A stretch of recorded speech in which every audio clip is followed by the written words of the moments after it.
Cuando pensamos en la migración entre México y Estados Unidos, casi siempre nos vienen a la cabeza las noticias del día, ¿no? Pero la historia es mucho, mucho más profunda. Hoy vamos a ver justo eso, cómo se fue ensamblando esta maquinaria histórica, pieza por pieza.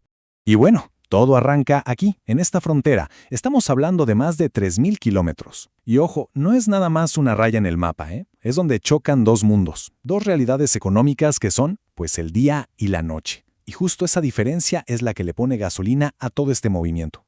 Miren, es que esta combinación es única en todo el mundo.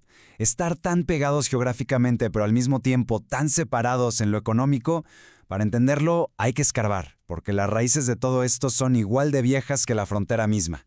Ok, entonces, para entender por qué la gente se va, primero que nada, hay que entender la frontera. Y aquí viene lo interesante. Esa línea que hoy vemos tan sólida, tan dura, por muchísimo tiempo fue algo, pues, casi imaginario. A ver, después de la guerra de 1848, sí, se dibujó una nueva frontera en los mapas. Pero en la vida real era otra cosa. Era porosa, la gente la cruzaba sin mayor problema, casi como si no estuviera. Fue hasta que llegó toda la agitación de la Revolución Mexicana y luego, en 1924, la creación de la patrulla fronteriza, que esa línea empezó, ahora sí, a sentirse como una barrera de verdad. Muy bien. Pero entonces, ¿qué fue lo que de verdad encendió la mecha? ¿Qué hizo que la gente empezara a moverse en masa? La respuesta no es tan simple como una persona decidió irse. No.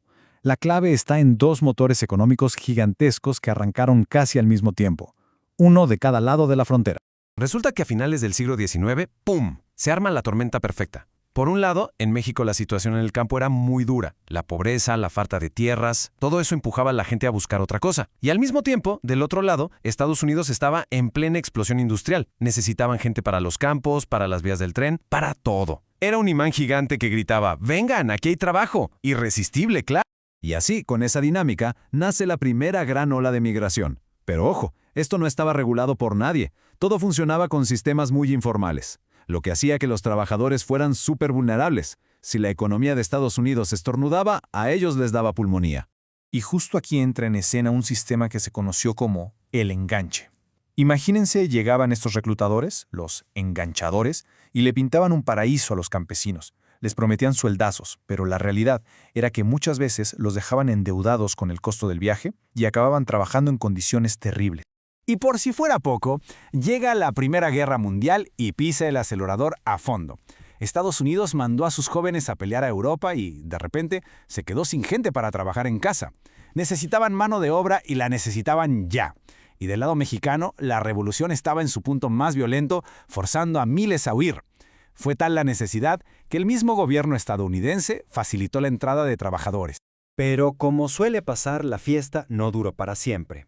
Llega la Gran Depresión y de la noche a la mañana todo cambia. Esos mismos trabajadores que antes eran indispensables, de repente eran el enemigo. Se convirtieron en el chivo expiatorio perfecto de la crisis. El discurso cambió por completo. Ahora eran ellos los que quitaban trabajos, los que eran una carga pública. Así que, durante todos los años 30, el ambiente se volvió súper hostil. Hubo deportaciones masivas y muchísima gente regresó a México por su cuenta. El flujo migratorio prácticamente se secó, se detuvo en seco. Pero ya vimos que esta historia es como una rueda de la fortuna, ¿no? Llega otra guerra mundial, la segunda, y ¡zas!, la rueda vuelve a girar. De nuevo, Estados Unidos necesita trabajadores, pero esta vez la cosa va a ser diferente. Se crea algo que nunca antes había pasado: el primer acuerdo laboral oficial entre los dos países. Así nace, en 1942, el famoso Programa Bracero. Su objetivo, traer trabajadores para el campo estadounidense. Y para que nos demos una idea de la magnitud, al final de todo, se llegaron a firmar casi 5 millones de contratos temporales. Es una cifra enorme. Pero el programa Bracero fue, una caja de contradicciones. En teoría era genial, trabajo legal, temporal, con contrato. Pero en la práctica, para muchísimos braceros, la realidad fue de explotación y precariedad. Y aquí viene lo más increíble. Al mismo tiempo que una parte del gobierno de Estados Unidos firmaba estos contratos, otra parte llevaba a cabo deportaciones masivas como la famosa Operación Espalda Mojada de 1954. Era una política de dar la bienvenida con una mano y expulsar con la otra. Eventualmente, este programa gigante llegó a su fin. Y ese momento fue un punto de quiebre total, uno cuyas consecuencias, de hecho, las seguimos viendo hasta hoy.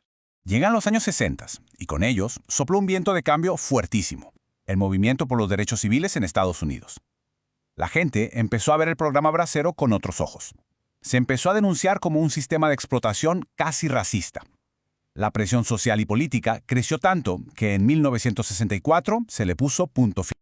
Ahora, la lógica diría, se acaba el programa, se acaba la migración, ¿no? Pues no. Al año siguiente, en 1965, se aprobó una nueva ley de inmigración que tuvo un resultado que nadie, pero nadie se esperaba. Y aquí es donde la historia da un giro de tuerca final. Esta ley de 1965, en papel, buscaba ser más justa, quitó las viejas cuotas basadas en la raza. Pero, y este es un pero gigante, por primera vez en la historia impuso un límite de visas para todo el continente americano. ¿Y qué pasó? Pues que la necesidad de trabajadores en Estados Unidos no se fue a ningún lado. Lo que sí se fue la vía legal para muchos de ellos. Así que paradójicamente, una ley que buscaba ordenar la migración terminó siendo el empujón que faltaba para crear la migración indocumentada a gran escala que conocemos hoy. Entonces, si algo nos queda claro después de este recorrido, es que la migración no se trata nada más de decisiones individuales. Es en realidad una maquinaria muy compleja que se ha ido construyendo por más de 100 años, ajustada por las necesidades económicas de un país y las crisis del otro. Una maquinaria alimentada por políticas, guerras y economías entrelazadas a través de una frontera que al final del día une tanto como separa.